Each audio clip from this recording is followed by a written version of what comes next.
दोस्तों नमस्कार। अध्ययन की कड़ी को आगे बढ़ाते हुए आज अपने इतिहास विषय में ही हर्षवर्धन से संबंधित जानकारी अपने यहाँ पढ़ेंगे। तो हर्षकालीन जो भारत था उसमें कैसी सामाजिक, आर्थिक, राजनीतिक व्यवस्थाएं थी, इसके बारे में यहाँ इस वीडियो के माध्यम से अपने पढ़ेंगे। और ये NCERT कक्षा 11 की जो प्राचीन पुस्तक हैं उसी पुस्तक से PDF तैयार की गई है। इसको अंत में जो भी क्वेश्चन आंसर शैली दे रखी है उसके उत्तर देने के भी प्रयास किए गए हैं। इसलिए इसमें ज़्यादा ध्यान देने की ज़रूरत इसलिए भी है क्योंकि हर्ष के समय जो भी भारत की व्यवस्था थी उस सभी को इसमें सम्मिलित कर लिया गया है। तो वीडियो प्रारंभ करने से पहले मैं आप सबसे निवेदन करता हूं कि अपने चैनल को ज़्यादा से ज़्यादा लाइक्स, शेयर और कमेंट करें। इस चैनल को सब्सक्राइब ज़रूर करें। शुरू करते हैं आज का टॉपिक, हर्षकालीन भारत। अगर इसकी PDF प्राप्त करनी है तो अपना जो टेलीग्राम चैनल है उसके माध्यम से प्राप्त कर सकते हैं, या बाज़ार में उपलब्ध जो भी प्राचीन पुस्तक हैं NCERT की, अभी वर्तमान राजस्थान बोर्ड में भी प्रचलन में थी, उसकी मार्केट से बुक प्राप्त करके उसका अध्ययन कर सकते हैं। तो विषय है आज का हर्षकालीन भारत। हमारे देश का अतीत गौरवपूर्ण रहा है। इस काल में विशाल साम्राज्यों और सम्राटों का अस्तित्व रहा है। इसी क्रम में पुष्यभूति अथवा वर्धन वंश, याद करना है, पुष्यभूति और वर्धन वंश एक ही है। वर्धन वंश का नाम विशेष उल्लेखनीय है।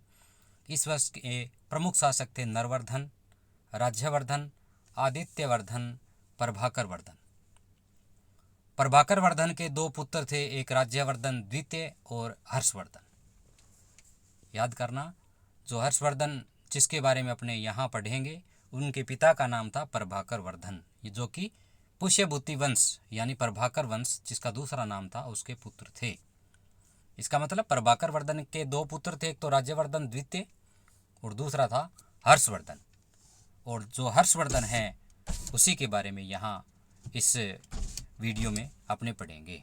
ठीक है, पढ़ते टाइम अपने जो भी एक नोटबुक है उसमें ज़रूर इसका चार्ट के माध्यम से मेंशन करते रहें ताकि अपने जो शॉर्ट नोट्स है वो भी तैयार होते रहें साथ साथ में। ठीक है, ये जानकारी कहाँ से प्राप्त होती है, यानी हर्षवर्धन के बारे में हमें जानकारी कहाँ से प्राप्त होती है, तो कौन कौन से स्रोत है इसका है। प्राचीन काल के अन्य शासकों की अपेक्षा हमारे पास हर्ष की जानकारी के स्रोत अधिक हैं। प्रमुख स्रोत कौन कौन से हैं, जिसमें प्रथम आता है साहित्यिक स्रोत। प्रथम कौन से स्रोत हैं, बात कर रहे हैं हर्षवर्धन के जानकारी के स्रोत। और जानकारी के स्रोत में से पहला नाम आता है साहित्यिक स्रोत। यानी साहित्यिक स्रोत कौन कौन से हैं, उस समय कौन कौन से साहित्यकार हुए थे हर्षवर्धन के समय, जो बताते हैं कि हर्ष इस प्रकार का शासक था। तो सबसे पहले बाणभट्ट का नाम आता है। बाणभट्ट क्या था, एक रचनाकार था। उसकी रचनाएं कौन कौन सी हैं, याद कर लो। एक तो आ गई हर्षचरित्र, दूसरी कादम्बरी। ये किसकी हैं, हर्षवर्धन की। हर्षवर्धन के शासनकाल में बाणभट्ट ने दो रचनाएं लिखी थी, एक हर्षचरित्र और दूसरी कादम्बरी। बौद्ध ग्रंथ मंजूश्री मूल्यकल्प, बौद्ध ग्रंथ कौन सा है जो जानकारी प्रदान करता है किसके बारे में, हर्षवर्धन के बारे में, वो है मंजूश्री मूल्यकल्प। क्या नाम है, मंजूश्री मूल्यकल्प। याद करना, बौद्ध ग्रंथ का नाम क्या है, मंजूश्री मूल्यकल्प। ये एक बौद्ध ग्रंथ है, वो भी हर्ष के बारे में जानकारी प्रदान करता है। एवं स्वयं हर्ष द्वारा लिखित 3 नाटक, याद कर लेना, स्वयं हर्ष भी अपने आप में एक लेखक था, जिनके कौन कौन से नाटक थे, एक याद कर लेना नागानंद, दूसरा प्रियदर्शिका और तीसरा रत्नावली। पूछा जा सकता है RS मेंस एग्जाम में भी हर्षवर्धन के स्वयं के द्वारा रचित नाटक कौन कौन से हैं, तो उसमें एक नागानंद, दूसरा प्रियदर्शिका और तीसरा रत्नावली। ठीक है, साहित्यिक स्रोत है जो हर्षवर्धन के बारे में जानकारी प्रदान करते हैं, जिसमें उनके दरबारी कवि थे बाणभट्ट, उन्होंने लिखी थी हर्षचरित्र कादम्बरी। इसके अलावा एक बौद्ध ग्रंथ है जिसका नाम है मंजूश्री मूल्यकल्प, उसमें भी हर्षवर्धन के बारे में जानकारी है। इसके अलावा स्वयं हर्ष ने भी 3 नाटक लिखे थे जिनका नाम है नागानंद, प्रियदर्शिका और रत्नावली। कौन कौन से? नागानंद, प्रियदर्शिका और रत्नावली। ये हमें बताते हैं कि हर्ष इनके समय इस प्रकार का शासक था। अब आता है वेनसांग का विवरण। वेनसांग जो कि एक चीनी यात्री था, उसने भी हर्षवर्धन के बारे में लिखा है। वेनसांग साहित्यिक स्रोतों में बता दी हमने। उसके पश्चात एक यात्रा वृत्तांत, एक यात्री है चीन का वेनसांग, उसने भी लिखा है हर्षवर्धन के समय। चीनी यात्री हर्ष के समय भारत में 15 वर्ष तक रहा। उसके द्वारा सीयू की कौन सा ग्रंथ लिखा गया? याद कर लेना, सीयू की। ये भी पूछ सकते हैं सीयू की किसका ग्रंथ है और किस शासक के समय का है? तो हर्षवर्धन के समय जो वेनसांग चीनी यात्री आया था, उन्होंने ग्रंथ लिखा था सीयू की। वो हर्ष के बारे में विस्तृत जानकारी प्रदान करता है। इसके अलावा हिली द्वारा लिखित वेनसांग की जीवनी। अब ये भी पूछ सकते हैं वेनसांग की जीवनी किसने लिखी थी? हिली एक लेखक है, उसने वेनसांग की जीवनी लिखी। ठीक है, उसने भी जानकारी प्रदान की है। किसकी? हर्षवर्धन की। वह इत्सिंग के विवरण से भी वर्धन वंश के बारे में जानकारी मिलती है। चीनी यात्री हैं, ठीक है, कौन? वेनसांग। वह तो आता है हर्षवर्धन के समय और जानकारी प्रदान करता है। अपनी पुस्तक है जिसका नाम सीयू की। और वेनसांग के बारे में एक जानकारी लिखने वाला लेखक है, उसका नाम है हिली। ठीक है, इसके अलावा चीनी लेखक है अन्य, उसका नाम है इत्सिंग। वह वर्धन वंश के बारे में जानकारी प्रदान करता है। अपनी नोटबुक में इस प्रकार के जो भी फैक्ट्स हैं उनको मेंशन करते रहें। अगली ये है पुरातात्विक सामग्री, जो हमें किसके बारे में बताती हैं? ये पुरातात्विक सामग्री हमें बताती है हर्षवर्धन के शासनकाल के बारे में। पुरातात्विक सामग्री कौन कौन सी? हर्षवर्धन के इतिहास संबंधी कुछ पुरातात्विक सामग्री भी मिली है, जैसे बांसखेड़ा ताम्र अभिलेख। याद कर लेना कौन सा अभिलेख है जो कि पुरातात्विक सामग्री के बारे में पूछें तो वो है बांसखेड़ा अभिलेख 628। लिख लो, बांसखेड़ा अभिलेख 628 का है। किसके समय का है? हर्षवर्धन के समय का। वो जानकारी प्रदान करता है। अब अगला आता है मधुबन, बांसखेड़ा अभिलेख 628, मधुबन ताम्र लेख 631, पुलकेशियन द्वितीय का ऐहोल अभिलेख। ये तो लगभग सभी ने सुना है। पुलकेशियन द्वितीय का ऐहोल अभिलेख 634 ईस्वी का, सन भी याद कर लेना। हर्ष का नालंदा मुहार लेख, हर्षवर्धन का कौन सा लेख है? नालंदा मुहर लेख, ये हर्षवर्धन का है। इस लेख में भी जानकारी प्रदान की गई है। अगला है हर्ष का सोनीपत मुहर का लेख। देखो, नालंदा मुहर का लेख और सोनीपत मुहर का लेख, ये कौन सी सामग्री है? पुरातात्विक सामग्री जो हर्षवर्धन के बारे में जानकारी साझा करती है। एक बार पुरातात्विक सामग्री के बारे में रिपीट कर देते हैं। पहला है बांसखेड़ा ताम्र अभिलेख 628 का, दूसरा है मधुबन ताम्रपत्र लेख 631, तीसरा है पुलकेशियन द्वितीय का ऐहोल अभिलेख 634, फिर आता है चौथा हर्ष का नालंदा मुहर लेख, फिर अगला आता है हर्ष की सोनीपत मुहर का लेख। ठीक है, ये जानकारी हमें क्या बताती है? हर्षवर्धन के शासन के बारे में जानकारी प्रदान करती है। अब आते हैं प्रभाकर वर्धन। कौन थे प्रभाकर वर्धन, या क्या थे, क्या जानकारी है उनके बारे में? इसके बारे में अपने यहाँ पढ़ते हैं। प्रभाकर वर्धन। हर्ष के अभिलेखों में पुष्यभूति वंश का उल्लेख नहीं है। हर्ष के जो भी अभिलेख प्राप्त हुए ना, उसमें पुष्यभूति वंश का उल्लेख नहीं है, लेकिन बाण भट्ट ने पुष्यभूति द्वारा पुष्यभूति वंश की स्थापना का उल्लेख किया है। ये भी पूछ सकते हैं, पुष्यभूति वंश का उल्लेख क्या हर्षवर्धन के अभिलेखों में है? उत्तर आएगा नहीं। दूसरा, कहाँ उल्लेख किया गया है? तो बाण भट्ट ने किया है। ठीक है, जो बाद में वर्धन वंश के नाम से जाना जाने लगा। यानी पुष्यभूति वंश और वर्धन वंश एक ही है, लेकिन पहले उसका नाम क्या था? पुष्यभूति वंश था। उसके बाद में उसका नाम परिवर्तित होकर के क्या हो गया? वर्धन वंश। इस वंश का प्रथम प्रसिद्ध शासक प्रभाकर वर्धन था। कौन सा? प्रभाकर वर्धन, जो किसका था? पुष्यभूति वंश का प्रमुख शासक था, जिसने महाराजा धीराज और परम भट्टार की उपाधियां धारण की। कौन सी उपाधि धारण की? एक तो महाराजाधिराज, दूसरी परम भट्टारक। ये भी पूछ सकते हैं प्रभाकर वर्धन की कौन कौन सी उपाधियां हैं, तो पहला महाराजाधिराज, दूसरी परम भट्टारक। अगला है मधुबन ताम्रपत्र लेख के अनुसार हर्षवर्धन की कीर्ति चारों दिशाओं में फैली हुई थी। कौन कहता है हर्षवर्धन की कीर्ति के बारे में? मधुबन ताम्रपत्र लेख।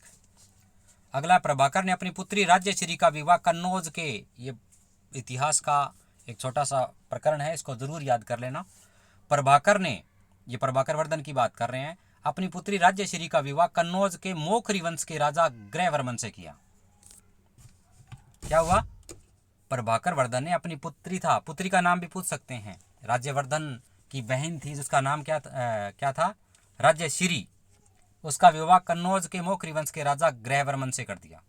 इसका मतलब राज्यश्री के पति का नाम क्या हुआ? ग्रहवर्मन। राज्यश्री के पति का नाम हुआ ग्रहवर्मन और राज्यश्री के पिता का नाम प्रभाकर वर्धन। ठीक है। प्रभाकर वर्धन के काल में हुणों का आक्रमण हुआ, जिसने प्रभाकर वर्धन के दोनों पुत्रों ने असफल कर दिया।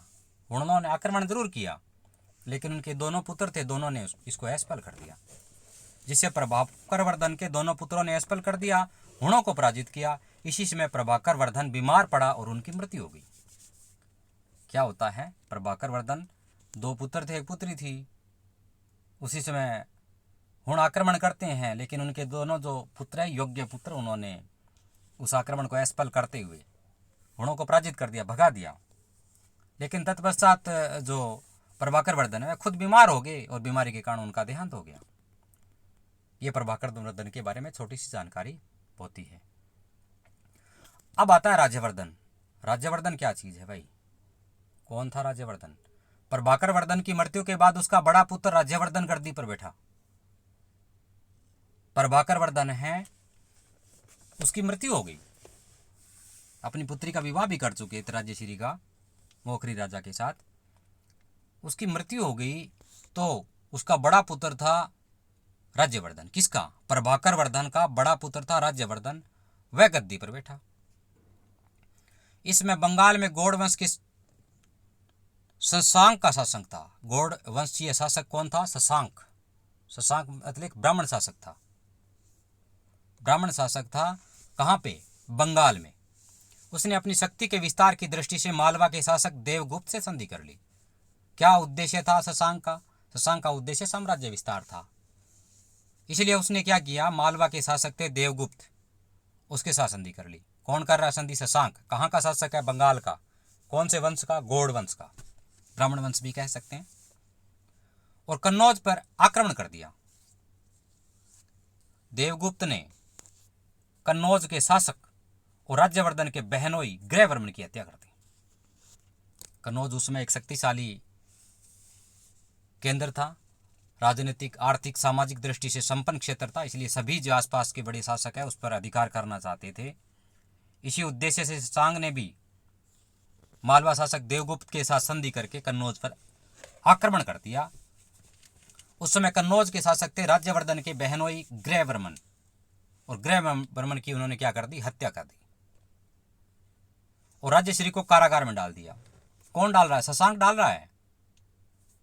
शशांक क्या कर रहा है? ग्रहवर्मन है कन्नौज के शासक, उसको तो हत्या करके, और उनकी पत्नी राज्यश्री, यानी राज्यश्री कौन है? राज्यवर्धन की बहन है, उसको जेल में डाल देते हैं। अपने बहनोई की हत्या का बदला लेने के लिए 10,000 की सेना के साथ अपने ममेरे भाई भंडी को लेकर के राज्यवर्धन कन्नौज पहुंच गया। उसने सोचा अपने बहन को जेल में डाल दिया और अपने बहनोई की हत्या कर दी, इसलिए शशांक को मार के ही बदला लेंगे। बदला लेने के लिए उन्होंने 10,000 सेना के साथ अपने ममेरे भाई थे भंडी, उसको साथ लेकर के कन्नौज पहुंच गए। राज्य की सुरक्षा का भार हर्ष को सौंप गए। राज्यवर्धन ने किसको सौंपा? अपने छोटे भाई हर्षवर्धन को सौंप दिया राज्य का भार, और खुद चले गए लड़ाई करने के लिए कन्नौज के पास। राज्यवर्धन ने देवगुप्त को परास्त कर उन्हें मार डाला। राज्यवर्धन ने क्या किया? तो देवगुप्त था, देवगुप्त को परास्त कर दिया, हरा दिया, क्योंकि देवगुप्त ने हत्या कर दी थी। देवगुप्त ने क्या किया था? उसके राज्यवर्धन और हर्षवर्धन के जो बहनोई थे ग्रहवर्मन, उसकी हत्या कर दी थी, राज्यश्री को जेल में डाल दिया था। इसलिए बदले के स्वरूप जो बड़ा भाई था राज्यवर्धन 10,000 की सेना लेकर गया था कन्नौज, उसने देवगुप्त को परास्त करके उसको भी मार डाला। किंतु देवगुप्त के मित्र थे कौन? गौड़ के शासक शशांक, क्योंकि देवगुप्त और शशांक ने जहां एक संधि कर ली थी साम्राज्य विस्तार के उद्देश्य से। क्या उद्देश्य था? कन्नौज को भी अधिकार में करना और कन्नौज के शासक ग्रहवर्मन की हत्या कर दी थी। अब क्या हुआ? शशांक ने धोखे से राज्यवर्धन की हत्या कर दी, क्योंकि वो देवगुप्त का मित्र था। यानी देवगुप्त, यहाँ कहानी इस प्रकार होती है, देवगुप्त और शशांक मित्र हो जाते हैं। किसके लिए? साम्राज्य विस्तार के लिए। और फिर क्या करते हैं, जो कन्नौज है, कन्नौज का शासक था ग्रहवर्मन, ग्रहवर्मन की हत्या करके उसकी पत्नी थी राज्यश्री, कौन थी राज्यश्री? हर्षवर्धन और राज्यवर्धन की बहन थी, उसको जेल में डाल दिया। राज्यवर्धन को गुस्सा आया, अपने छोटे भाई को राज दे करके वो चले गए 10,000 की सेना के साथ कन्नौज। उसके साथ ही उसके मामा के लड़के भंडी, इन्होंने क्या किया, जो देवगुप्त था उसकी हत्या कर दी, यानी अपने बहनों की हत्या का बदला ले लिया। लेकिन तभी धोखे में शशांक ने क्या किया, राज्यवर्धन की हत्या कर दी। भाई व पति की मृत्यु के समाचार से दुखी होकर राज्यश्री विंध्य के जंगल में किसी अज्ञात स्थान पर चली गई। वह काफी दुखी हो गई थी, इसलिए कहां चली गई? विंध्याचल के जंगलों में चली गई थी। अब आते हैं हर्षवर्धन।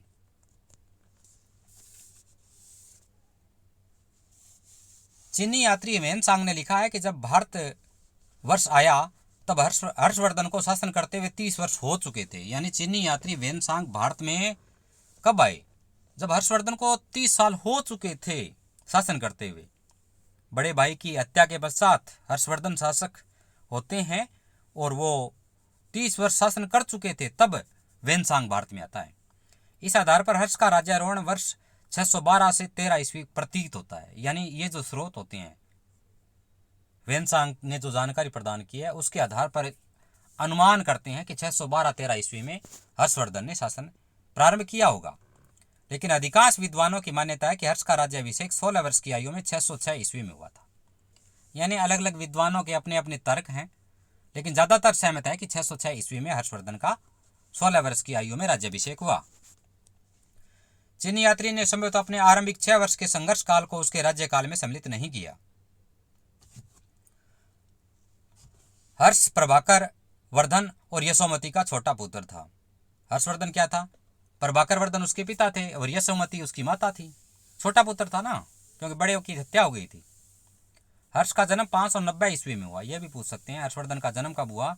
590 ईस्वी में। यह भी पूछ सकते हैं इनके माता पिता कौन थे।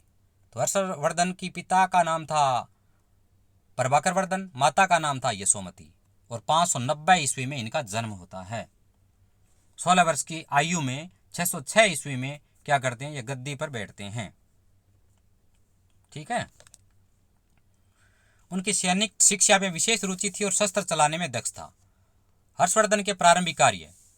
हर्षवर्धन ने सबसे पहले 3 प्रमुख समस्याओं की ओर ध्यान दिया।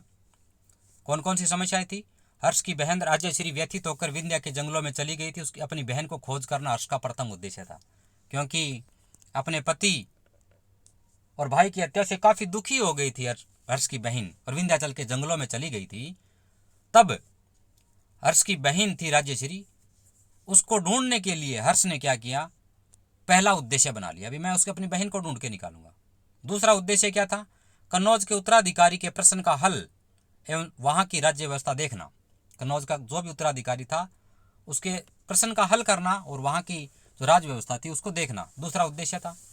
तीसरा, अपने भाई राज्यवर्धन की हत्या का बदला लेना और शशांक को दंडित करना। 3 उद्देश्य थे।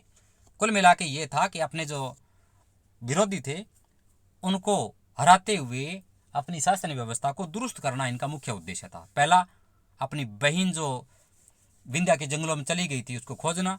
दूसरा, कन्नौज के उत्तराधिकारी के प्रश्न का हल करना और वहां राज्य व्यवस्था को देखना। और तीसरा था कि अपने बड़े भाई राज्यवर्धन की हत्या का बदला लेना, यानी शशांक को मारना। राज्यश्री की खोज। अपनी बहन राज्यश्री की खोज के लिए हर्ष विंध्य जंगल की ओर चले गए और बौद्ध भिक्षु दिवाकर मित्र की सहायता से राज्यश्री की खोज कर लिया। पूछ सकते हैं हर्ष ने अपनी बहन की खोज किसकी सहायता से की? याद कर लेना, बौद्ध भिक्षु थे दिवाकर मित्र। क्या नाम था? दिवाकर मित्र। दिवाकर मित्र ने क्या किया, हर्षवर्धन की सहायता की और उनकी सहायता से उन्होंने अपनी बहन जिसका नाम क्या था, राज्यश्री, उसको खोज लिया। कहाँ खोजा था? विंध्याचल के जंगलों में। राजश्री उसमें चिता में कूदकर जान देने की तैयारी में थी। हर्ष ने बड़ी मुश्किल से समझा बुझा करके उनको कन्नौज भेज दिया, यानी वह आत्महत्या करने वाली थी। लेकिन छोटे भाई हर्ष ने अपनी बहन राजश्री को बचा लिया था। कन्नौज राज्य की व्यवस्था करना। अपने बहनोई ग्रहवर्मन की कोई संतान न होने के कारण राजश्री ही कन्नौज राज्य की उत्तराधिकारी थी, क्योंकि उनकी संतान थी नहीं, हत्या कर दी गई थी निसंतान ग्रहवर्मन की। तब राजश्री को ही उत्तराधिकारी माना। कन्नौज के मंत्रियों ने हर्ष से कन्नौज का शासन स्वीकार करने का आग्रह किया। कन्नौज के मंत्रियों ने कहा भी आप अपनी बहन की जगह कन्नौज का शासन करें। हर्ष प्रारंभ में तो तैयार नहीं हुआ, परंतु मंत्रियों द्वारा बार बार आग्रह करने के बाद कन्नौज का आधिपत्य स्वीकार कर लिया। क्या हुआ, अपनी बहन थी राजश्री, उसको वो चाहता था कि वहां वह उत्तराधिकारी हो, लेकिन वहां के जो मंत्री थे वो चाहते थे कि राजश्री की जगह हर्षवर्धन कन्नौज का शासन करें। पहले तो वह मना कर देता है, लेकिन बार बार आग्रह करने के बाद वह अधिकार स्वीकार कर लेता है कि वह शासक हो जाएगा। हर्ष ने अपनी राजधानी भी थानेश्वर के स्थान पर कन्नौज को बना लिया, यानी हर्ष से पहले जो राजधानी कौन थी वो थानेश्वर थी, तो हर्ष ने राजधानी कौन सी बना ली, कन्नौज को बना लिया। ये थोड़ा सा देख लेना, हर्षवर्धन ने अपनी राजधानी कहाँ स्थापित कर ली, कन्नौज को स्थापित कर ली। भाई की हत्या का बदला लेना और शशांक का प्रभाव नहीं है, पराभव। गौड़ नरेश शशांक द्वारा हर्ष के भाई राज्यवर्धन की हत्या की गई थी, अतः हर्ष ने गौड़ नरेश के विरुद्ध सेना सहित प्रस्थान किया। इस संबंध में हर्ष द्वारा संकल्प लेने का भी उल्लेख मिलता है। उन्होंने संकल्प क्या लिया था कि वह अपनी भाई की हत्या का बदला अवश्य लेगा। क्या संकल्प है, मैं आर्य के चरणराज का स्पर्श का प्रतिज्ञा करता हूं कि यदि मैं कुछ ही दिनों के भीतर पृथ्वी को गोड़ विहीन न कर दूं तो मैं पतंगे की भांति जलती हुई अग्नि में अपने आप को झोंक दूंगा। ये प्रतिज्ञा करता है, कौन करता है, हर्षवर्धन करता है। कौन सी प्रतिज्ञा करता है शशांक को मारने के लिए, वो करता है कि मैं आर्य के चरणराज का स्पर्श कर प्रतिज्ञा करता हूं कि यदि मैं कुछ ही दिनों में भीतर पृथ्वी को गोड़ विहीन न कर दूं तो मैं पतंगे की भांति जलती हुई अग्नि में अपने को आपको झोंक दूंगा। शशांक के पड़ोसी शासक भास्कर वर्मा से हर्ष ने मित्रता करके उसकी स्थिति को कमजोर कर दिया, यानी जो निकटतम पड़ोसी था हर्षवर्धन का शशांक का, उसका नाम था भास्कर वर्मा। उसके साथ हर्षवर्धन ने क्या कर ली, दोस्ती कर ली। इसका मतलब शशांक के निकट और दुश्मन पैदा हो गया और दो दुश्मन मिलकर के अपनी शक्ति का विस्तार कर चुके थे। हर्ष की सैनिक तैयारी और उसके कन्नौज आगमन के समाचार सुनकर के शशांक कन्नौज छोड़कर के अपने राज्य वापस चला गया, क्योंकि उन्हें शंका हुई कि अभी हर्षवर्धन काफी शक्तिशाली हो चुका है और उनका जो निकटतम पड़ोसी है भास्कर वर्मा वो भी हर्षवर्धन से मिल चुका है, इसलिए उसकी हार तय है। इसलिए अपनी हार का भान होते हुए, अपनी जानकारी प्राप्त होते ही उसने कन्नौज को छोड़ करके अपने आप वापस चला गया अपने राज्य में। हर्ष का दिग्विजयी अभियान, ये तो होगी प्रारंभिक जानकारी। अब दिग्विजय अभियान कहाँ से शुरू होता है हर्षवर्धन का, दिक पर्यायवाची होता है दिशा का, यानी चारों दिशाओं में अपने विजयी अभियान को प्रारंभ करने के लिए हर्षवर्धन ने क्या शुरू किया। शुरुआत में बाणभट्ट ने हर्ष को सर्व चक्रवर्ती नाम धोरे चतु समुद्राधिपति, अभिलेखों में उसे सकलोत्तरापथनाथ और वेनसांग ने हर्ष को पंच भारत का स्वामी, ये उसकी क्या है, उपाधियां हैं।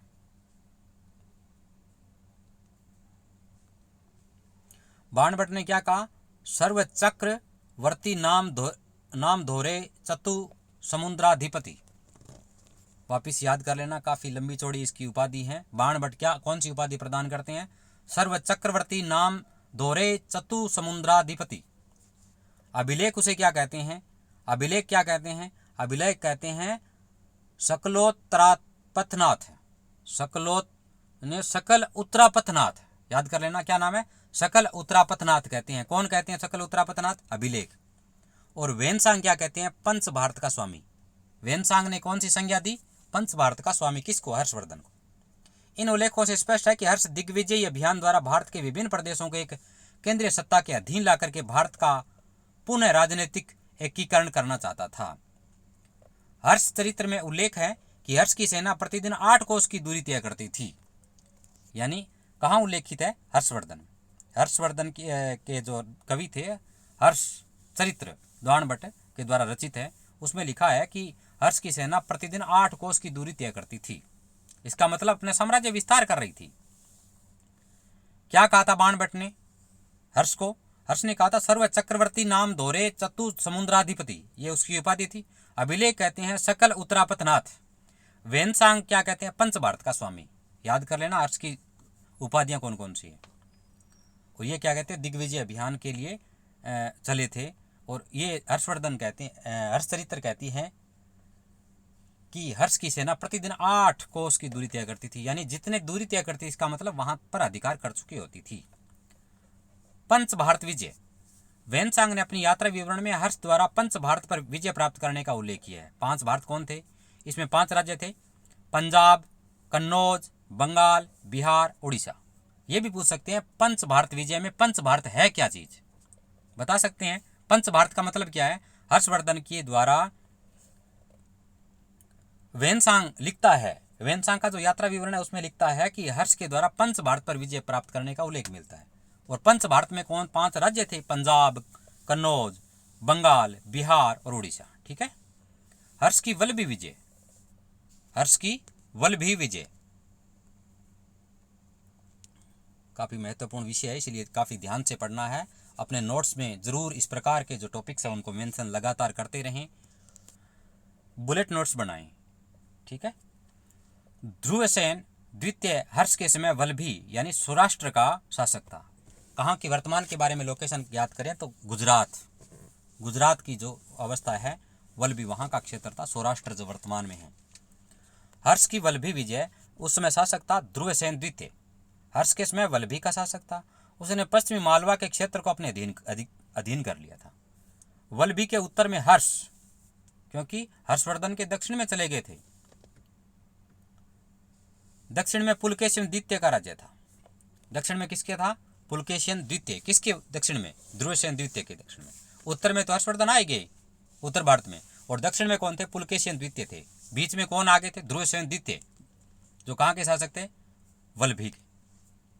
दक्षिण में अपने राज्य का प्रसार करने के उद्देश्य से हर्ष ने वल्लभी पर आक्रमण कर दिया। क्या कर दिया? हर्षवर्धन को पता था कि अपने दक्षिण में विस्तार करना है, तो वल्लभी एक ऐसा क्षेत्र है जिस पर अगर अधिकार कर लिया तो दक्षिण में अपनी तरफ बढ़ सकते हैं।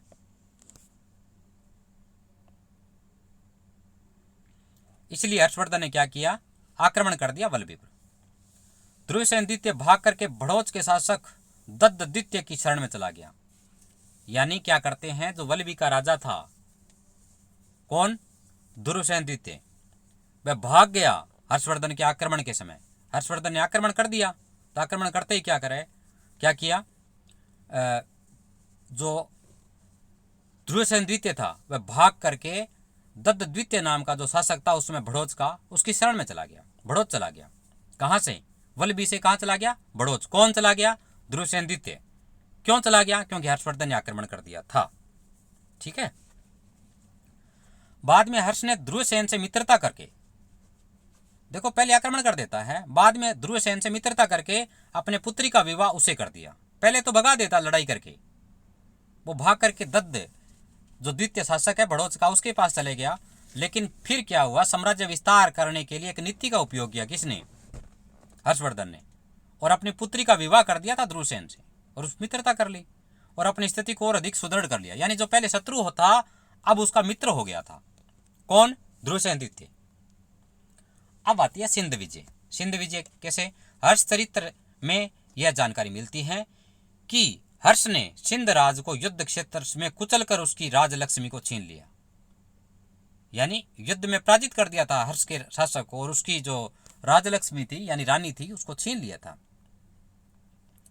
पुलकेशिन द्वितीय से युद्ध जो दक्षिण में था, संभवतः 630 ईस्वी से 634 ईस्वी के मध्य हर्ष का सबसे महत्वपूर्ण वातापी के चालुक्य नरेश, याद कर लेना, पुलकेशिन द्वितीय के साथ हुआ। ये पूछ सकते हैं वातापी के चालुक्य नरेश कौन था? वो था पुलकेशिन द्वितीय। उसके साथ हर्षवर्धन का युद्ध होता है कब? 630 से 634 के मध्य। पुलकेशिन द्वितीय और हर्षवर्धन के मध्य युद्ध कब होता है? तो वो होता है 630 से 634 के मध्य। और युद्ध वातापी के चालुक्य नरेश पुलकेशिन द्वितीय के साथ युद्ध हुआ। हर्ष अपने राज्य का प्रसार दक्षिण में नर्मदा के आगे करना चाहता था, जो नर्मदा नदी है ना, उससे आगे करना चाहता था, लेकिन इसमें हर्ष को सफलता नहीं मिली। और रवि कीर्ति द्वारा लिखित पुलकेशिन द्वितीय के ऐहोल अभिलेख से जानकारी मिलती है कि इस युद्ध में हर्ष पराजित हो गया। ये ध्यान रखना है कि हर्ष, कौन तो कहता है कि हर्ष इस युद्ध में पराजित हुआ और कौन कहता है हर्ष इस युद्ध में विजयी रहा। तो रवि कीर्ति द्वारा लिखित पुलकेशिन द्वितीय के ऐहोल अभिलेख। ऐहोल अभिलेख किसका है? पुलकेशिन द्वितीय का। लेखक कौन है? याद कर लेना, रवि कीर्ति है। ये भी पूछ सकते हैं रवि कीर्ति की रचना कौन सी है? तो रवि कीर्ति की रचना कौन सी है?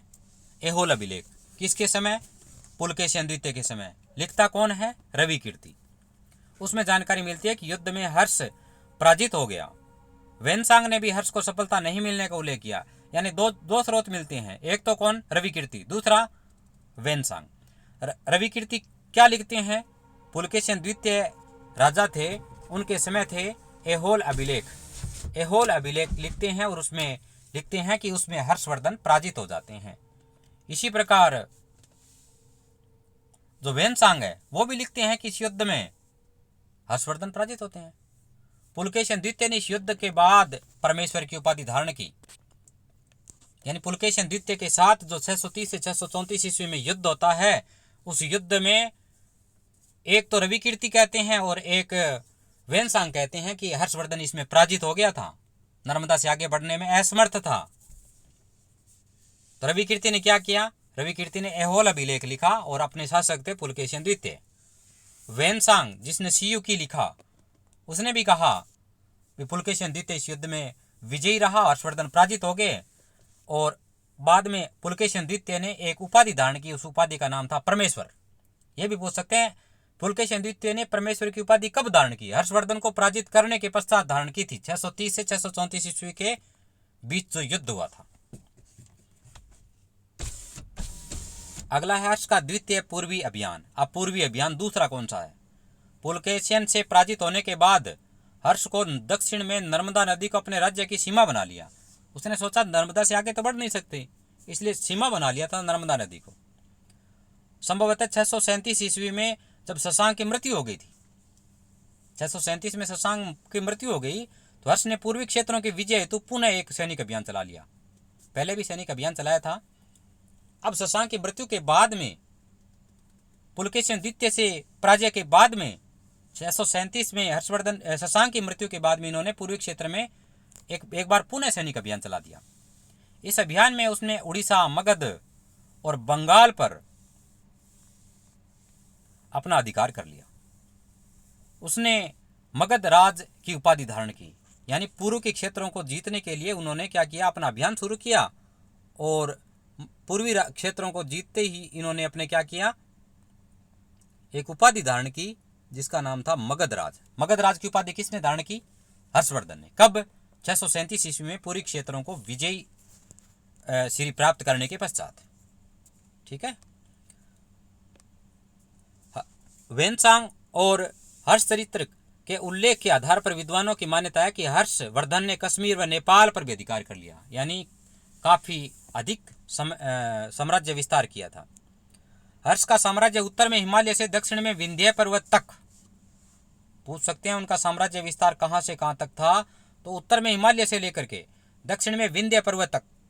उत्तर में तो हिमालय, दक्षिण में विंध्य पर्वत, तथा पूर्व में असम का कामरूप क्षेत्र, असम का जो कामरूप क्षेत्र, वहां से पश्चिम में सौराष्ट्र तक विस्तृत था। ये देखो, ये बना रखा है ना। हर्ष का राज्य कहां से कहां तक विस्तृत था? उत्तर में हिमालय, दक्षिण में विंध्याचल पर्वत, पूर्व में कामरूप आसाम, पश्चिम में सौराष्ट्र, यहां तक विस्तृत था। काफी लंबा चौड़ा विस्तार कर लिया था। किसने? हर्षवर्धन। याद करो वापिस, हर्ष का साम्राज्य कहां तक विस्तृत था? उत्तर में हिमालय, दक्षिण में विंध्याचल पर्वत, पूर्व में कामरूप आसाम, पश्चिम में सौराष्ट्र। याद कर लेना, ये साम्राज्य विस्तार है। राधा मुखर्जी की मान्यता है कि उत्तरी भारत के विभिन्न प्रदेश हर्ष के प्रत्यक्ष शासन से सम्मिलित थे। उत्तर भारत के सभी पे कब्जा कर चुके थे, जबकि कश्मीर, नेपाल, आसाम ऐसे राज्य थे जिन्होंने हर्ष की अधीनता स्वीकार कर ली थी। यानी इन्होंने क्या किया, हर्ष की शक्ति के आगे समर्पण कर दिया था और इन्होंने सोचा भी अपने युद्ध तो कर नहीं सकते, इसलिए इनके साथ ही शामिल होना उचित रहेगा। किसने? कश्मीर ने, नेपाल ने और असम ने। और इन पर हर्ष का अप्रत्यक्ष शासन था। यद्यपि वहां के शासक थे, राजा थे, लेकिन हर्ष का अप्रत्यक्ष रूप से शासन था क्योंकि इन्होंने समर्पण कर दिया था। बांसखेड़ा और मधुबन अभिलेख से अहिच्छत्र और श्रावस्ती प्रदेश पर हर्ष के आधिपत्य का संकेत देते हैं। कौन कौन से? अहिच्छत्र किसको कहते हैं? अहिच्छत्र और श्रावस्ती। अहिच्छत्रपुर नहीं है, अहिच्छत्रपुर आता है वो तो है नागौर, लेकिन अहिच्छत्र, कौम्पिल्य, ये जो महाजनपद अपने पढ़ते हैं उस समय की बात है। अहिच्छत्र और श्रावस्ती प्रदेश पर हर्ष का आधिपत्य हो जाता है। ये जानकारी कहाँ से मिलती है? बांसखेड़ा और मधुबन अभिलेख से। बांसखेड़ा और मधुबन अभिलेख से जानकारी मिलती है कि अहिच्छत्र और श्रावस्ती प्रदेशों पर हर्ष ने अधिकार कर लिया। ठीक है। अब आता है हर्ष का प्रशासन। हर्ष का प्रशासन। हर्ष के प्रशासन का मूल आधार गुप्तों की शासन प्रणाली ही थी। हर्ष के प्रशासन का मूल आधार क्या था? गुप्तों की शासन प्रणाली। योद्धा और सेनानायक होने के साथ ही हर्षवर्धन एक अच्छा प्रशासक भी था। यानी कौन कौन से गुण थे हर्षवर्धन में? एक तो योद्धा था खुद, ठीक, दूसरा सेनानायक था, तीसरा अच्छा प्रशासक था। ये गुण थे किसके? हर्षवर्धन के। अच्छा योद्धा, अच्छा सेनानायक और अच्छा प्रशासक। प्रशासन का केंद्र बिंदु सम्राट ही था। इसका मतलब राजा के हाथ में ही अंतिम सत्ता थी। राज्य व प्रशासन की जानकारी लेने की दृष्टि से वह राज्य में भ्रमण करता रहता था, किस प्रकार का शासन चलता है, इसलिए वह गुप्त रूप से या प्रत्यक्ष रूप से अपने साम्राज्य का भ्रमण किया करता था। उसका यह भ्रमण शहरों तक ही सीमित नहीं था, बल्कि वह गांवों में भी जाता रहता था। हर्षवर्धन का साम्राज्य, ठीक है। अब आता है केंद्रीय शासन। किस प्रकार का शासन था केंद्रीय शासन?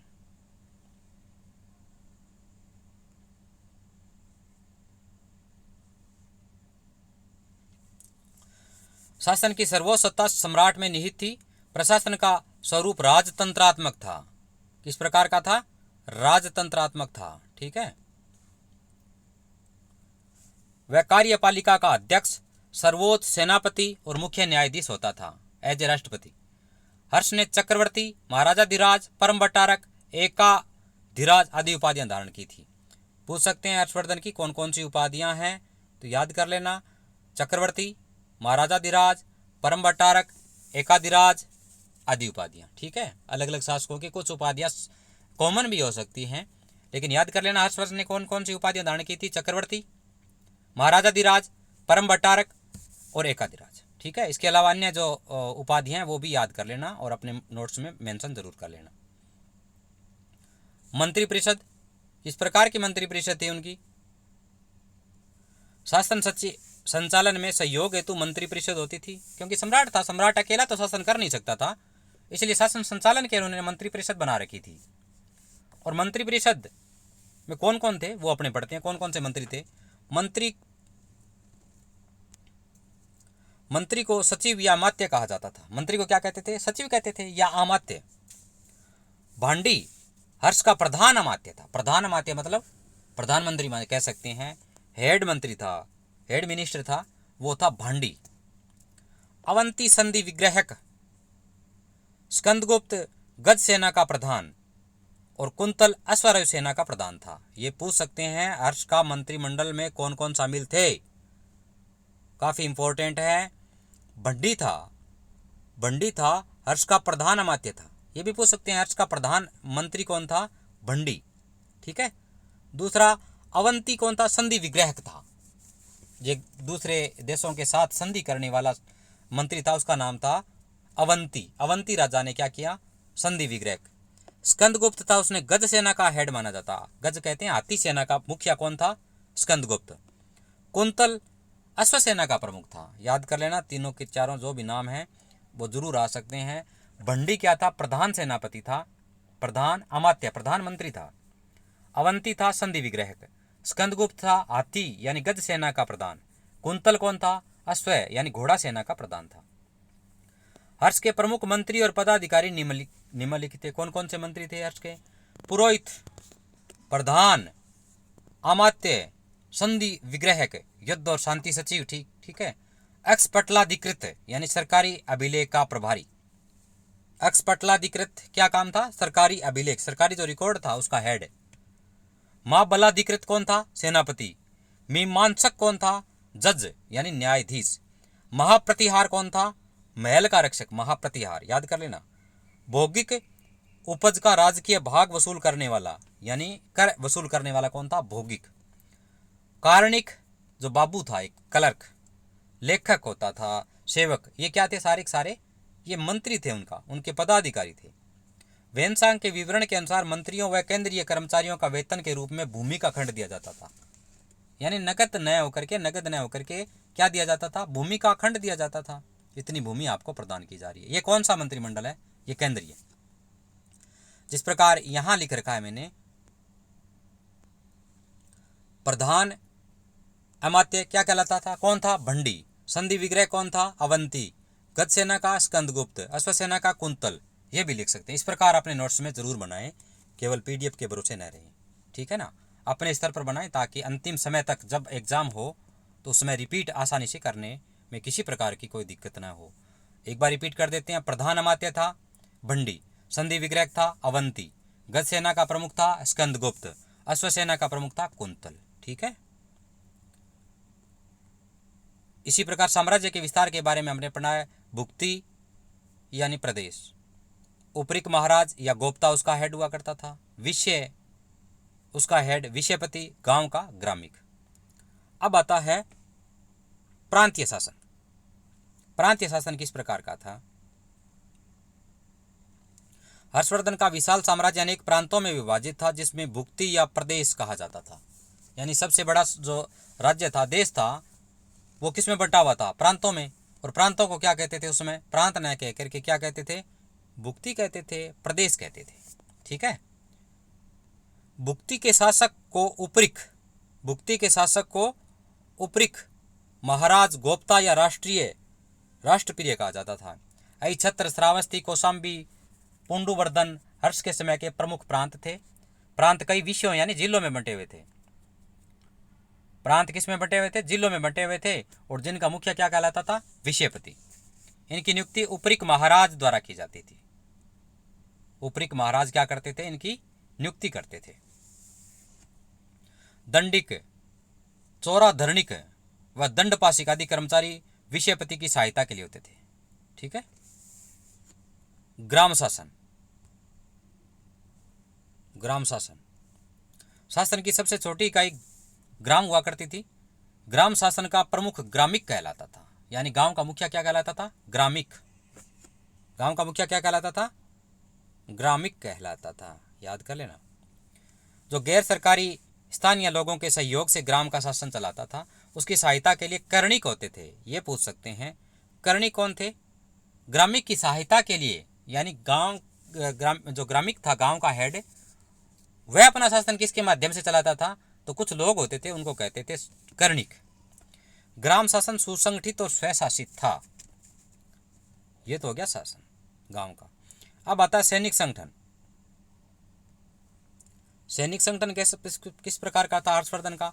विशाल साम्राज्य की सुरक्षा और आंतरिक शांति बनाए रखने के उद्देश्य से हर्ष ने एक विशाल सुसंगठित सेना का गठन किया था। वेनसांग के विवरण से जानकारी मिलती है कि हर्ष की सेना में 60,000 हाथी। ये पूछ सकते हैं कौन कौन थे?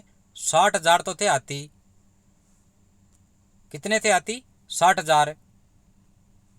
1 लाख घुड़सवार थे हर्षवर्धन में। 50,000 पैदल सैनिक थे। ये कौन कह रहा है? हर्षवर्धन के जो सेना थी उसमें ये जानकारी दे रहा है वेनसांग। वेनसांग क्या कह रहा है? 60,000 तो हाथी थे, 1 लाख घुड़सवार थे, 50,000 पैदल सैनिक थे। सेना का सर्वोच्च अधिकारी क्या कहलाता था? महासंधि विग्रहक कहलाता था। यानी सेना का जो मुखिया होता था उसको क्या कहते थे? महासंधि विग्रहक। संधि विग्रह, ये पूछ सकते हैं महासंधि विग्रह किस प्रकार का मंत्री था, किस प्रकार का अधिकारी था? सेना का सर्वोच्च अधिकारी होता था। अन्य अधिकारियों में कौन कौन से थे? सेनापति, वृद्धाश्वर अश्वसेना का अधिकारी, भट्टाश्वपति, कटुक गज सेना यानी हाथी सेना का अधिकारी आदि प्रमुख थे। युद्ध में तलवार, भाले, कवच, धनुष बाण आदि का प्रयोग किया जाता था। ये भी पूछ सकते हैं किस प्रकार के जो अस्त्र शस्त्र थे उनका उपयोग किया जाता था। तो युद्ध में भाले, तलवार, कवच, धनुष बाण आदि प्रयुक्त किए जाते थे। ये कौन सा शासन था? सैनिक। अब आता है पुलिस प्रशासन। पुलिस प्रशासन किस प्रकार का था हर्षवर्धन के समय? पुलिस विभाग का प्रमुख कार्य आंतरिक शांति और सुरक्षा बनाए रखना था। पुलिस अधिकारियों में दांडिक, कौन कौन से पुलिस अधिकारी हुआ करते थे? याद कर लो। पहला है दांडिक यानी डंडा रखने वाला, दांडिक। दूसरा दंडपाशिक, पहला दांडिक हो गया, दूसरा दंडपाशिक हो गया, डंडा और रस्सी रखने वाला। फिर तीसरा चोर धरणी, क्या करता? चोरों का पता लगाने वाला था। ये मुख्य रूप से पुलिस प्रशासन के अधिकारी थे।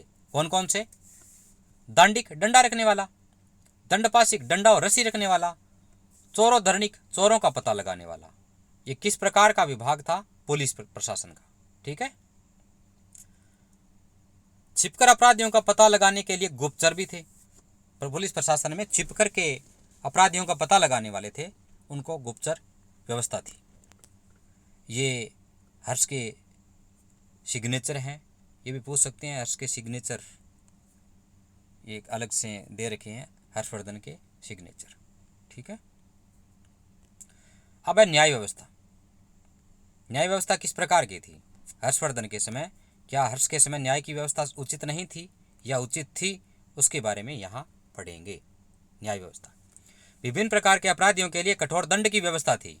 वेनसांग ने लिखा है कि शासन का कार्य ईमानदारी से होने के कारण अपराधों की संख्या कम थी। इसका मतलब वहाँ काफ़ी ईमानदारी से काम होते थे, पारदर्शिता अधिक थी, शासन सुचारू रूप से संचालित था, इसलिए अपराधों की संख्या कम थी। क्योंकि दंड की व्यवस्था भी उसी प्रकार होने के कारण लोगों में भय व्याप्त था कि अगर अपराध करेंगे तो उसी प्रकार की सजा मिलेगी।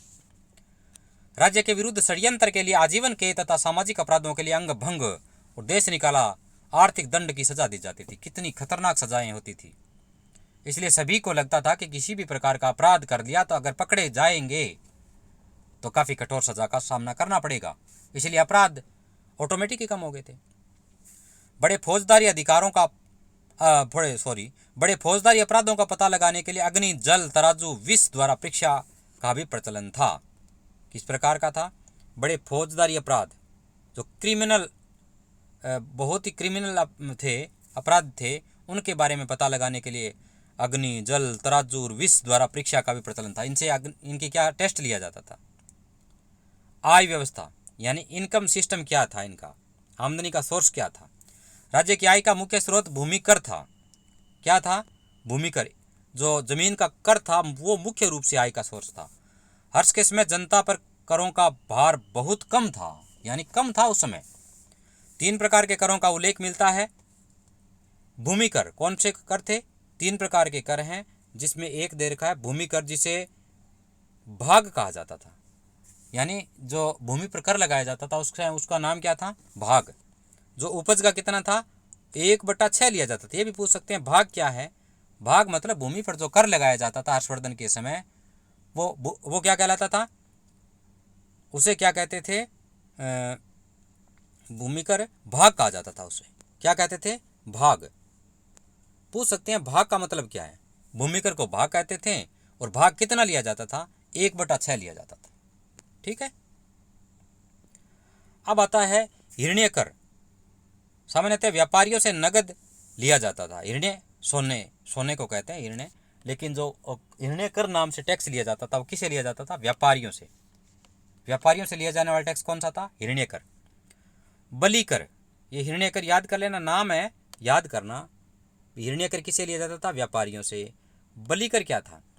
धार्मिक कर था। बलि कर क्या था? एक धार्मिक कर था।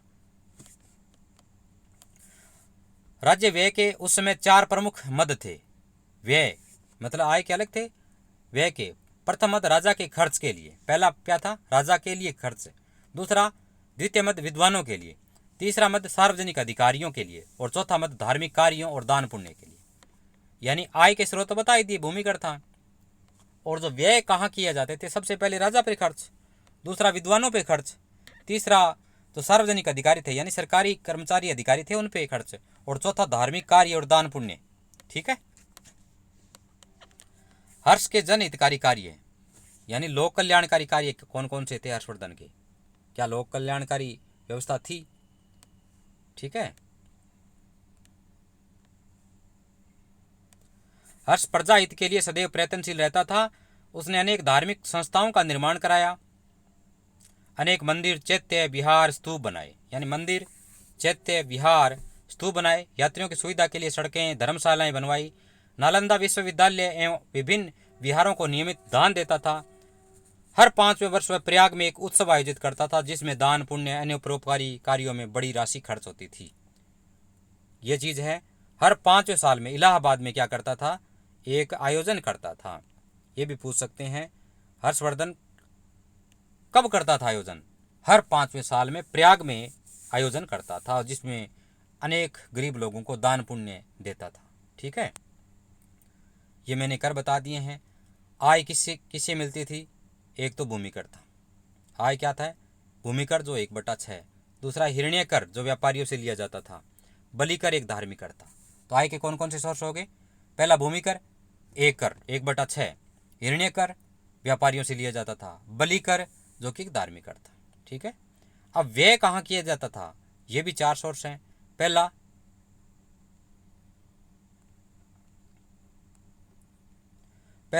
राजाओं के खर्च, दूसरा विद्वानों के लिए खर्च, तीसरा सार्वजनिक अधिकारियों के लिए खर्च, चौथा धार्मिक कार्य और दान पुण्य के लिए खर्च। ठीक है। आय और व्यय दोनों बता दिए। एक बार रिपीट कर दो, अपने नोट्स में इस प्रकार से मेंशन जरूर कर लें। आय भूमिकर 1/6, हिरण्यकर व्यापारी कर था, बलिकर जो कि धार्मिक कर था। फिर व्यय क्या था? राजा के लिए खर्च, दूसरा विद्वानों के लिए खर्च, तीसरा सार्वजनिक अधिकारियों के लिए खर्च और चौथा धार्मिक कार्यों और दान पुण्यों के लिए खर्च। अब आता है हर्ष का धर्म। हर्ष चरित्र के लेखक बाणभट्ट के उल्लेख के अनुसार हर्ष के पूर्वज पुष्यभूति शैव मतानुयायी थे। क्या थे हर्षवर्धन के पूर्वज? पुष्यभूति शैव मतानुयायी। बांसखेड़ा अभिलेख में राज्यवर्धन और आदित्यवर्धन को परमादित्य भक्त यानी सूर्य का भक्त कहा है। बांसखेड़ा अभिलेख क्या कहता है? यह सूर्य भक्त था। बांसखेड़ा अभिलेख क्या कहता है कि हर्षवर्धन किसका भक्त था? सूर्य का भक्त यानी परमादित्य भक्त। ये कहता है। कौन कहता है? बांसखेड़ा अभिलेख। हर्ष ने भी जब अपना विजय अभियान प्रारंभ किया तब शिव आराधना की। इसका मतलब शिव के उपासक भी थे, सूर्य के उपासक भी थे और परम परमेश्वर की उपाधि धारण की। अपने नाटकों में भी हर्ष ने शिव, पार्वती व अन्य देवी देवताओं की स्तुति की। इसका मतलब शिव के उपासक थे वो। लेकिन बाद में हर्ष का बौद्ध धर्म की ओर, देखो पहले क्या होते हैं? वो सूर्य भक्त थे, शिव भक्त थे। बाद में क्या? बौद्ध धर्म की ओर झुकाव बढ़ गया। अपनी बहन राज्यश्री की खोज में जब वह जंगल में गया तब बौद्ध भिक्षु दिवाकर मित्र ने हर्ष से भेंट की। कौन मिला उस समय? दिवाकर मित्र मिला। उसी के सहयोग से राज्यश्री की खोज की। जब हर्ष चीनी यात्री वेनसांग के संपर्क में आया तो उसने पूर्णतः बौद्ध धर्म स्वीकार कर लिया। यद्यपि अपनी बहन की खोज के समय जब वह बौद्ध भिक्षु दिवाकर ने सहायता की तब वह बौद्ध धर्म से प्रभावित हुआ और उसने क्या किया? जो अपना प्राचीन शैव धर्म था उसको छोड़ते हुए बौद्ध बन गया। लेकिन पूर्ण रूप से स्वीकार कब किया? जब वेनसांग भारत में आया और हर्षवर्धन से मुलाकात की तो उसने पूर्ण रूप से बौद्ध धर्म को स्वीकार कर लिया। बौद्ध धर्म की महायान शाखा को राज्याश्रय प्रदान किया। ये भी पूछ सकते हैं कि बौद्ध धर्म की कौन सी शाखा को, हीनयान, महायान, वज्रयान, कौन सी शाखा को राज्याश्रय प्रदान किया? तो वो था महायान शाखा को। लेकिन हर्ष ने अन्य धर्मों को भी पूर्ण महत्व दिया। इसका मतलब क्या हुआ था? वह केवल एक धर्म का उपासक नहीं था बल्कि सभी धर्मों को शरण देता था। सभी धर्मों के लिए उसके दरबार में व्यवस्था थी। वह भेदभाव नहीं करता था इस मामले में। कन्नौज धर्मसभा बहुत ही इंपॉर्टेंट है। कन्नौज धर्मसभा, कन्नौज का धर्म सम्मेलन हर्षवर्धन के शासनकाल की प्रमुख घटनाओं में से एक है। वह प्रमुख धार्मिक व्यक्तित्वों के लिए इस प्रकार का आयोजन करता था। प्रसिद्ध इतिहासकार डॉक्टर राधा कुमुद मुखर्जी ने इस सभा को धर्मों का महासम्मेलन कहा। ये एक धर्म के लिए नहीं था, विभिन्न धर्मों के जो भी धर्मावलंबी थे उनको आमंत्रित किया था। इस धर्म सभा का प्रमुख उद्देश्य महायानी बौद्ध धर्म की प्रतिष्ठा को स्थापित करना था। इस सम्मेलन में 18 देशों के राजा क्या कौन आए थे इस धर्म सम्मेलन में? कन्नौज का तो धर्म सभा थी, उसमें 18 देशों के राजा, 300 ब्राह्मण व जैन भिक्षु, 1000 नालंदा विहार के भिक्षुओं ने भाग लिया। किसने भाग लिया? कन्नौज धर्म सभा में। कन्नौज धर्म सभा में 18 देशों के राजा आए, 300 ब्राह्मण और जैन भिक्षु, 1000 नालंदा विहार के भिक्षुओं ने भाग लिया। सम्मेलन का प्रारंभ एक जुलूस से हुआ। इसमें गौतम बुद्ध की 3 फुट ऊंची स्वर्ण प्रतिमा हाथी पर प्रतिष्ठित की गई। उसके दाईं ओर इंद्र के वेश में हर्ष, दाईं ओर किसकी? उस प्रतिमा के, और बाईं ओर ब्रह्मा के वेश में भास्कर वर्मा थे। इनके पीछे वेनसांग और कन्नौज राज्य के मंत्रीगण हाथियों पर चल रहे थे। सभा भवन में पहुंचने पर प्रतिमा को एक विशाल सिंहासन पर स्थापित किया गया। हर्ष ने पूजा अर्चना करने के बाद विशाल भोज दिया और इसके बाद सम्मेलन प्रारंभ हुआ। वेनसांग ने, जो कि सम्मेलन का अध्यक्ष था, ये भी पूछ सकते हैं, जो सम्मेलन बुलाया गया था उसकी अध्यक्षता स्वयं वेनसांग ने की थी। हर्षवर्धन ने किसको बुलाया? वेनसांग को। जो महाधर्म सम्मेलन हुआ था उस धर्म सम्मेलन की अध्यक्षता वेनसांग ने की थी, जो कि बौद्ध यात्री था चीन का। बौद्ध धर्म के महायान सिद्धांतों पर भाषण दिया और यह घोषणा की कि यदि कोई मेरे प्रस्ताव में एक शब्द भी तर्क विरुद्ध स्पष्ट कर दे तो मैं अपने प्रतिद्वंदी के कहने पर अपना शीश कटाने के लिए तैयार हूं। ये कौन कह रहा है? अध्यक्ष उस सम्मेलन का वेनसांग कह रहा है। लेकिन हर्ष स्वयं वेनसांग और महायान मत के बचाव के प्रति चिंतित था। हर्ष ने घोषणा की कि कोई व्यक्ति वेनसांग को स्पर्श करेगा या चोट पहुंचाएगा उसे प्राणदंड दे दिया जाएगा। जो वेनसांग के विरुद्ध बोलेगा उसकी जीभ काट ली जाएगी। इसका मतलब हर्षवर्धन बौद्ध धर्म में काफी रत हो चुका था, यानी बौद्ध धर्म में काफी अपने रत थे एक तरह से। उनका प्रभाव यह पड़ा कि भयभीत होकर किसी ने भी वाद विवाद में भाग ही नहीं लिया। इसका मतलब वेनसांग के विरुद्ध यानी बौद्ध धर्म के विरुद्ध किसी को भी नहीं सुनना चाहता था। उसने अपने अन्य पंडित हर्ष से असंतुष्ट हो गए। उन्होंने क्या कहा कि उनके विचार है वो अपनी व्यक्त करने में तो असंतुष्ट है, इसलिए अन्य जो पंडित थे वो हर्षवर्धन से असंतुष्ट हो गए। यह सम्मेलन 18 दिन तक चला, यानी जो महाधर्म सम्मेलन था कन्नौज का वो कितने दिन तक चला? 18 दिन तक। अध्यक्षता कौन कर रहे हैं? वेनसांग, ठीक है। और वेनसांग ने घोषणा की कि जो भी मैं विचार व्यक्त करता हूं अगर उनकी कोई कटाक्ष करता है तो मैं अपना शीश कटा सकता हूं। लेकिन हर्षवर्धन ने वेनसांग के बचाव के लिए किसी भी विरोधी को उसके सामने आने से इस प्रकार पर रोक लगा दी कि अगर कोई आएगा तो उसको जीभ काट ली जाएगी। यह सम्मेलन 18 दिन तक चला। इसमें वेनसांग को विजेता घोषित किया गया। उसने महायान देव, मोक्ष देव की उपाधि दी गई। महायान देव और मोक्ष देव की उपाधि किसको दी गई थी? वेनसांग को। किसको दी गई? वेनसांग को, ठीक है, जो महाधर्म सम्मेलन हुआ था। सम्मेलन में ब्राह्मणों को बोलने का पर्याप्त मौका ही नहीं दिया गया, अतः सम्मेलन में हर्ष को निष्पक्ष नहीं कहा जा सकता। अब आता है प्रयाग सम्मेलन। कौन सा आता है? प्रयाग सम्मेलन। जो सम्मेलन हुआ था विभिन्न धर्मों के लिए, उस सम्मेलन की अध्यक्षता वेनसांग के द्वारा की गई और वेनसांग को ही इसमें देव अवतार माना गया और मोक्ष देव कहा गया। प्रयाग सम्मेलन आता है जिसको महामोक्ष परिषद कहते हैं। हर्ष यह सभा प्रयाग में प्रति 5 वर्ष बाद करता था। प्रयाग सम्मेलन कब होता था? हर 5वें साल, जिसको महामोक्ष परिषद कहते थे। हर्षवर्धन करता था प्रयाग में। इसे महामोक्ष परिषद कहा जाता था, जिसमें हर्षवर्धन संपत्ति का दान पुण्य करता था। कन्नौज सम्मेलन के बाद हर्ष ने उसी वर्ष छठी सभा का आयोजन किया। जब कन्नौज का जो सम्मेलन हुआ था धर्म सम्मेलन, उसी के बाद में छठी सभा का आयोजन किया गया था। प्रयाग सम्मेलन या महामोक्ष परिषद की छठी सभा का आयोजन हो गया। इसका मतलब जो कन्नौज धर्म सम्मेलन था उससे पहले 5 सम्मेलन हो चुके थे। वेनसांग को भी इसी सभा में आमंत्रित किया गया था। वेनसांग ने इस सभा का विस्तृत विवरण दिया। सभा का आयोजन गंगा और यमुना के संगम स्थल पर रेत पर किया गया था। इसमें हर्ष व वेनसांग के 18 राजसी मित्रों ने भाग लिया था।